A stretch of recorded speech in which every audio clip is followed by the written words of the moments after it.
PSLIT, c'est vraiment une chance qui est donnée aux élèves d'être immergés en un an dans le monde de l'innovation. Et pour moi, c'est vraiment une belle manière de faire la connexion entre ce qui demande qu'à une chose, c'est d'être valorisé, et des jeunes qui ont l'appétit de pousser un peu le développement d'une start-up.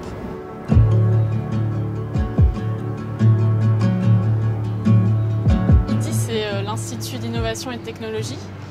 C'est une institution qui a été créée il y a un peu plus d'1 an, qui s'adresse un peu à toutes les catégories de personnes qui ont quand même plutôt un profil scientifique et leur permet d'allier à la fois la recherche et l'entrepreneuriat. Et à la fin de l'année, on arrive à avoir un projet de start-up cohérent et très technologique.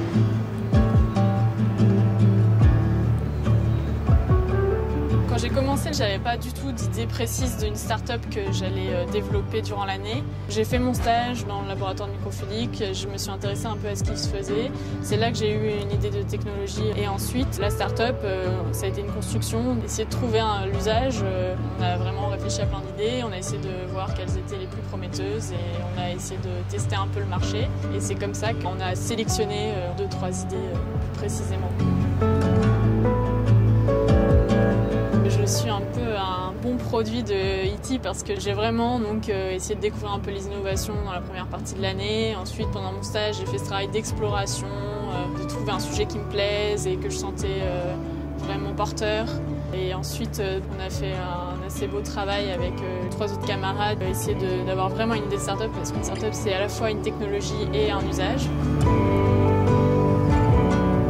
PSLIT a vraiment une vocation prédoctorale, donc elle pousse un peu les élèves à faire une thèse pour développer des technologies de recherche et les pousser à un stade industriel, on va dire.